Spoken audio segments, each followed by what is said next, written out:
चिंगी बाळा, केस ओले राहिले ना की सर्दी होते. हा, मी रोज पावसात भिजणार आणि ड्रायरने केस सुकवणार. असं काही करणार नाहीस तू. त्यामुळे ताप येणार, सर्दी होणार, मग शाळेत जाताना येणार. चालेल तुला? पण मजा येते ना. आई, आज फुटबॉल खेळायला खूप मजा आली. मी आजोबांना सांगणार आहे मला संडेला फुटबॉल खेळायला न्या. बरं ठीक आहे. बरं चिंगी बाळा, मी केस विंचरून देते, मग अभ्यासाला जा. थांब ना, कर ना अजून थोडा वेळ. मजा येते. झालं आता, जा अभ्यास करा आता. जा. हो. चिंगी इकडे थांब. तुला खरंच कुठे लागलं नाही ना? हा, मी मस्त आहे. उलट मला खूप मजा आली. अहो, काही झालेलं नाहीये तिला. चिंगी बाळा, जा अभ्यासाला जा.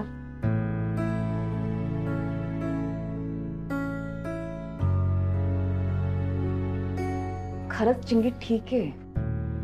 चिंगी लहान आहे, पण ह्यांना कळतंय ना की नाही, शाळेतून तुला घरी जाण्याला हवं होतं. बस एवढंच करायचं होतं. चिंगीच्या बाबतीत त्यांनी काहीही चुकीचं केलेलं नाही.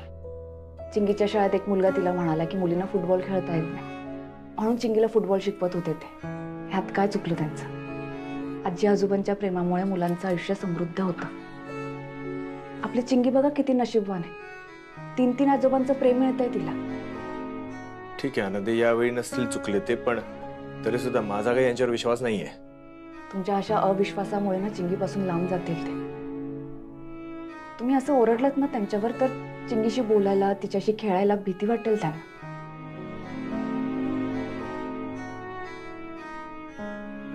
अहो, बाबांची माफी मागाल तुम्ही? आणि काय बोलतेस तू? ते चुकलेत. बघितलंस ना आपण किती काळजी करत होतो. चिंगीला काही झालं असतं मग? बाबांच्या ठिकाणी जर पाटकर बाबा असते, माझे आबा असते, असं चिडलं असतात तुम्ही? त्यांच्यासोबत जर का चिंगी असते ना, मला काहीच काळजी नसते. आणि प्लीज ह्या माणसाची त्यांच्याशी तुलना करू नकोस. पण हेही आजोबा आहेत ना चिंगीचे. काही झालं तरी सुद्धा ह्यांच्यावर माझा अजिबात विश्वास नाहीये. पण ठेवून तर बघा विश्वास तुम्ही त्यांच्यावर. कदाचित बदलले असतील तर. त्यांच्यावर विश्वास ठेवणं कठीण जात असेल तुम्हाला. मी सांगते म्हणून विश्वास ठेवा. मी सगळे पैसे फेडणार आहेत तुझे. अरे एका कामानिमित्त इथे बाहेर आलो होतो ना. हा नाही, तू थोडे दिवस त्याला थुकून ठेव ना. अरे बघ ना, जरा प्रयत्न करून बघ ना. आई, हे कुठे आहेत? मला नाही माहित. तो माणूस घरात असला की मी त्याच्या थोबाड्याकडून बघत नाही. त्यामुळे तो कुठे जातो, काय करतो, मला काही पडलेली नाही. तुलाही पडू नको देऊ. जाऊ दे ना, गेला तर बॅग टळली. तुझा तुझ्या कामाला. कुठेही पळून गेलेलो नाहीये मी. अरे मी जर पळून गेलो असतो तर मी फोन केला असता का? नाही नाही नाही, मी सगळे पैसे देणार आहे तुझे. मी हा पाऊस नुसता चिखल रबरबाट. आठवड्यात झालाय मेला पाऊस सुरू होऊन, पण तरी सगळीकडे पाणी साठायला लागले. वैताग मिला. हॅलो हॅलो, मी भेटतो तुला. हो, आणि बघ मला ना सारखा सारखा फोन करत जाऊ नकोस. हा, हो हो हो, देणार मी पैसे सगळे देणार. हा, हो.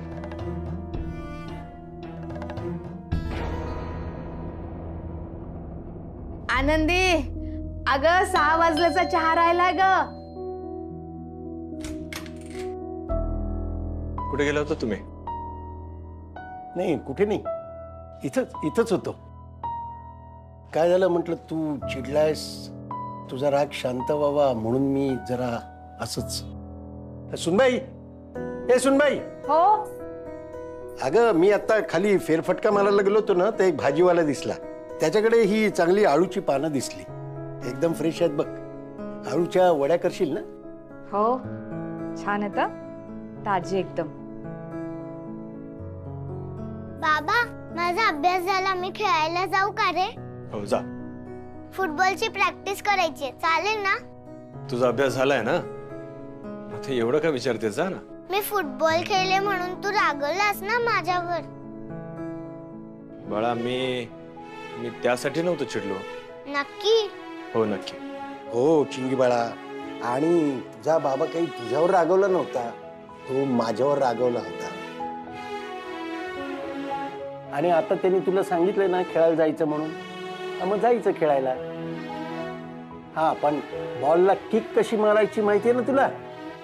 मी शिकवलं, थांब. हे बघ, हा असा बॉल ठेवायचा आणि हे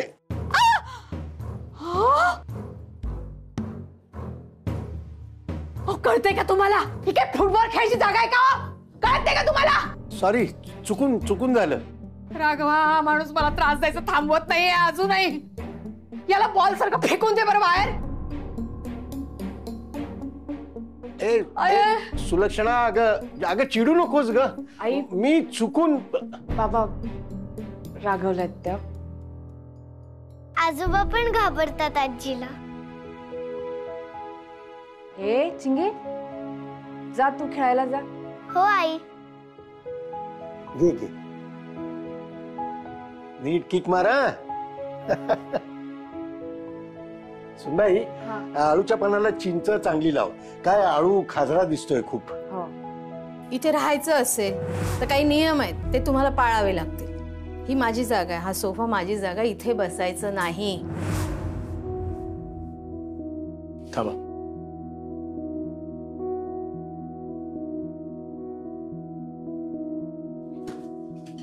बसा बसा.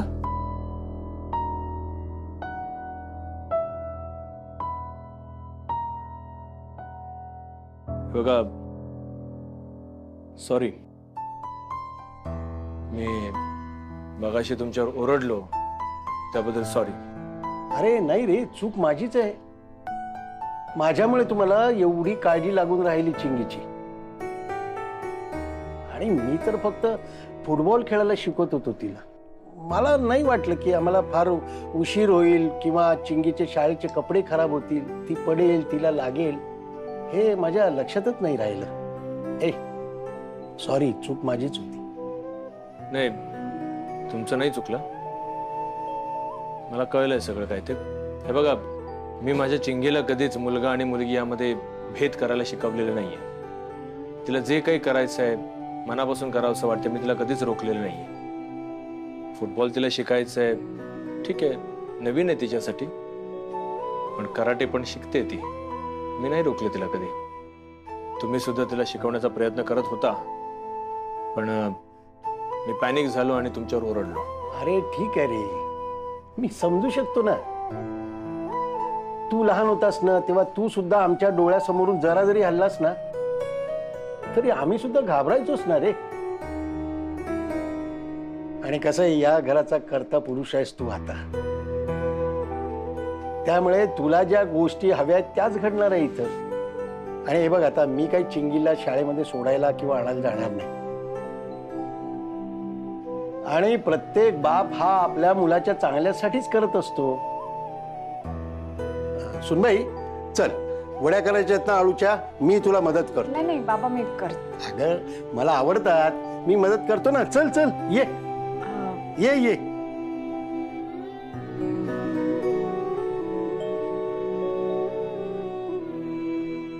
सुनबाई, हो. चिंचेचा कोळ जास्त टाकलायस ना, हो. तर उगाच घशाला खवखव व्हायची. काय म्हणाला तुम्ही? प्रत्येक बाप आपल्या मुलाच्या चांगल्यासाठीच करतो हे तुम्ही म्हणावं. अहो आनंदी, तू मध्ये पडू नकोस. तू सांगितलंस म्हणून मी या माणसाशी बोलण्याचा प्रयत्न केला, आणि तुम्ही काय म्हणालात की मी लहान असताना मला कधीच तुम्ही नजरेआड होऊ दिलेलं नाही. हो, तुम्ही जेव्हा सोडून गेला तेव्हा मी कितवीत होतो हे तरी आठवतंय का? तुमचे मित्र, तुमची अय्याशी यांच्या समोर तुम्हाला तुमचा परिवार कधी दिसला? आता तुम्ही चिंगीशी खूप चांगलं वागता ना, म्हणून या घरात आहात. पण एक कायम लक्षात असू दे, माझ्या बालपणी तुम्ही माझी खूप काळजी घेतली, हे कधीच बोलून दाखवण्याचा प्रयत्न सुद्धा करायचा नाही. अहो अहो थांब सुनबाई, आता त्याला समजावला जाऊ नकोस. अगं त्याचा राग रास्तच आहे ग. तू वड्या घे ना करायला, त्याला ना वड्या खूप आवडतात. वड्या खाल्ल्या की एकदम खुश होईल तो. बाबा काय हो सारखं खाली बसता तुम्ही? अगं राहू दे ग, मला मांडी घालून जेवायला बसायला आवडतं. असू दे. मी आलेच.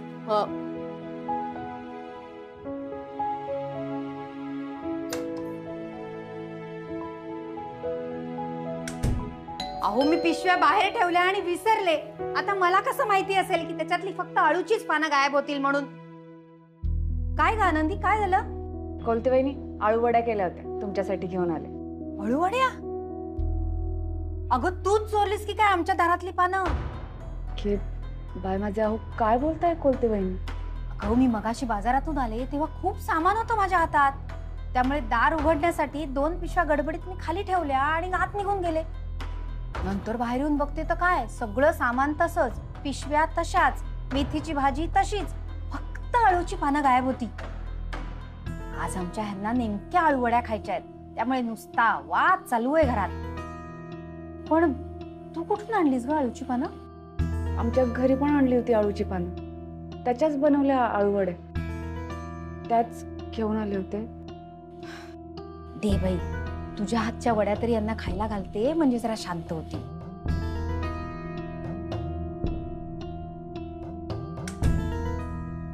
चिंगे, वड्या संपवायच्या नाहीत हा, मला हवेत. अगं बाई आनंदी, काय सुरेख वड्या केल्यास तू. आहा हा. आई मला अजून अळूवडी हवी आहे. आवडलं तुला? हो. नाही पण आनंदी, वड्या बाकी एकदम छान झाल्या ना, म्हणजे आंबट गोड तिखट या सगळ्या चवी एकदम परफेक्ट लागलेल्या आहेत. हो खरंच छान झालंय खरं, पण आनंदी तू केलंस म्हणून त्या वड्या चांगल्या झाल्या. अळूची पानं काय कोणी आणू शकत नाही, हे बाकी खरं आहे. सुनबाई, तुझ्या हातालाच खरी चव आहे.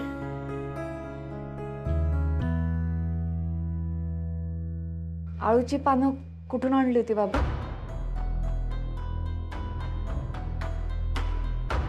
अगं तुला सांगितलं ना मगाशी मी की मी फेरपटका मारायला गेलो होतो, तेव्हा तिथे एक भाजीवाला आला होता, त्याच्याकडनं आणली आहेत मी ही पानं. पण पानं बाकी छान मिळाली की नाही? वड्या एकदम मस्त झालेल्या आहेत.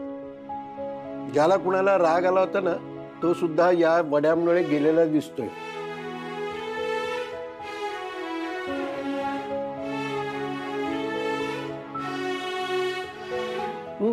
सुनबाई, तू बस ना जेवायला. नाही, बबनला पण देऊन येते ना वड्या. अगं बाई, आता कुठे चाललीस? जेवून घे ना आधी. नाही आई, तो बसेल आता जेवायला. आलेच मी. देऊ का तुम्हाला? माझं काय, तुझ्यासाठी ठेव. हे घ्या. अगं आले.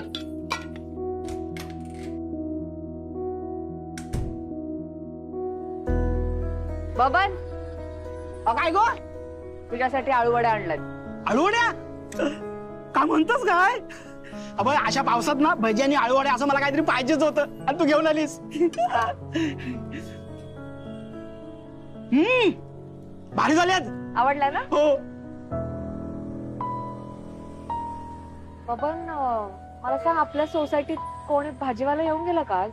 आपल्या सोसायटीत? तुला तर माहिती आहे आपल्या सोसायटीत फेरीवाल्या आणि भाजीवाल्या एंट्रीच नाही, मग त्या कशाला येतील? मग बाबांनी आणलेली अळूची पानं, म्हणजे बाबा खोटं बोललेत का माझ्याशी? की बाय माझे खरंच कोलतेंनी आणलेली अळूची पानं चोरली असतील का बाबांनी? चिंगे चिंगे दे ग मला. फुटबॉल मॅच बघायची. अगं माझा एपिसोड राहिलाय ग कालचा. अगं नवऱ्याला माहेरीचा एपिसोड राहिलाय ग. आनंदी मला देत नाहीये. चिंगी दूध घे बाळा, दूध घे. ऑपरेशन मी. अगं माझे पाय दुखतात ते. आई, अहो शाळेला उशीर होईल तिला. मला फुटबॉल मॅच बघायची आहे. फोन उचल. वर्षाताई, आजी मला कालपासून फोन करते, एक फोन नाही उचललाय. शी. नाही, चहा नको. दादा कुठे? खोलीत आवरताय. हा. वर्षाताई, चिंगी थांब जरा. वर्षाताई, दे ना, दे मला. अगं एक एपिसोड राहिला माझा कालचा, चुकलं मी म्हणते. मला फुटबॉल मॅच बघायची आहे. दादा, मला वाटतंय काहीतरी प्रॉब्लेम झालाय खूप मोठा. म्हणजे काय काय झालंय वर्षाताई? आनंदी, अगं मी नंदूला काल रात्रीपासून खूप फोन केलेत, पण त्याने माझा एकही फोन उचललेला नाहीये. मला काही कळत नाहीये काय झालंय. खूप भीती वाटायला लागलीये मला. वर्षा ते काळजी करू नका. मी फोन करून बघू का? हा करून बघ. हा इथे हा घे.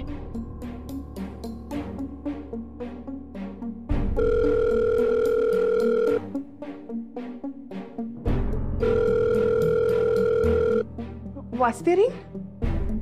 उचलत नाहीये. बघ हिचाही फोन उचलत नाहीये. टेन्शन घेऊ नकोस, बिझी असेल तो, नाहीतर फोनचा काहीतरी प्रॉब्लेम झाला असेल. संध्याकाळपर्यंत फोन येईल, नाही आला तर बघू आपण. दादा मला वेगळीच भीती वाटते.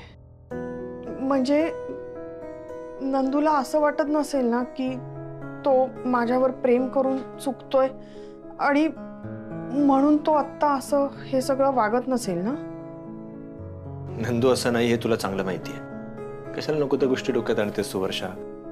अरे त्याची आई, तिला नकोय ना मी नंदूशी लग्न केलेलं. आणि जेव्हापासून आपण त्यांच्या घरी जाऊन आलोय ना तेव्हापासून नंदूच्या घरातलं वातावरण खूप बिघडलंय.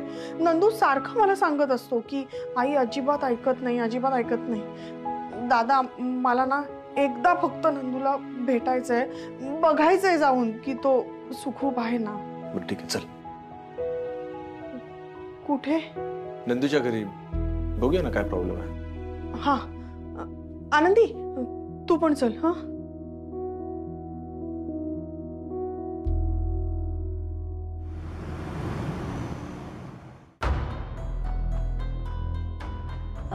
मान्य आहे मला, माझ्या मुलाचं लग्न जरा उशिरा होतंय, पण त्यात त्याची काही चूक नाही. सगळी चूक माझीच आहे हो. पण माझा मुलगा लाखात एक आहे हो. काय झालं, आमचे हे गेले ना तेव्हा सगळी जबाबदारी त्याच्यावर पडली. पण आता सगळं व्यवस्थित केले हो नंदूनं. तुम्ही निश्चिंतपणे तुमच्या मुलीचा हात माझ्या मुलाच्या हातात द्या. अहो सुखी राहील ती इथं.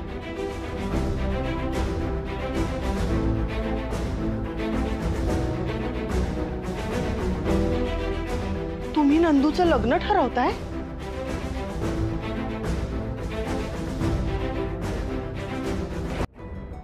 नंदू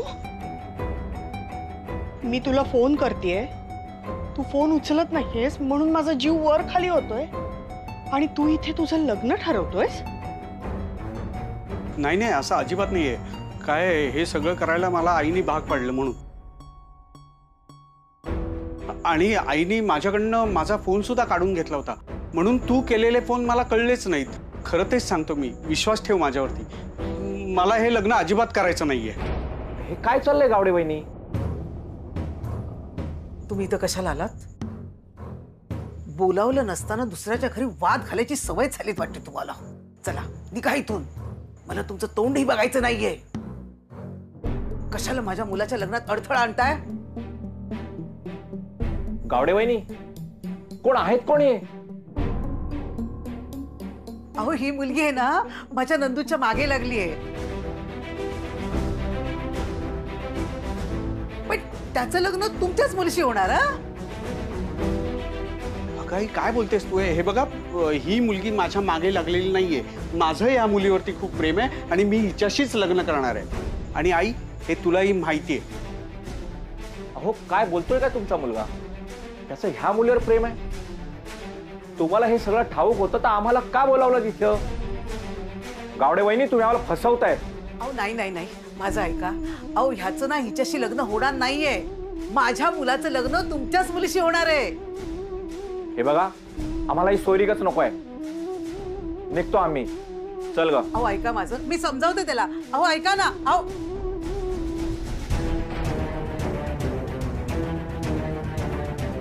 तुझ्यामुळे चांगलं आलेलं स्थळ निघून गेलं. ताबडतोब माझ्या घरातून निघ. निघ म्हणते ना. आणि माझ्या मुलाच्या आयुष्यातून सुद्धा निघून जा. काही काय बोलतेस तू? तुझं ऐकलंय ना मी? ते लोक गेले ना बाहेर. आता ही पण माझ्या घरात नाही थांबू शकणार. जसं हे तुझं घर आहे ना तसं हे माझंही घर आहे नंद्या.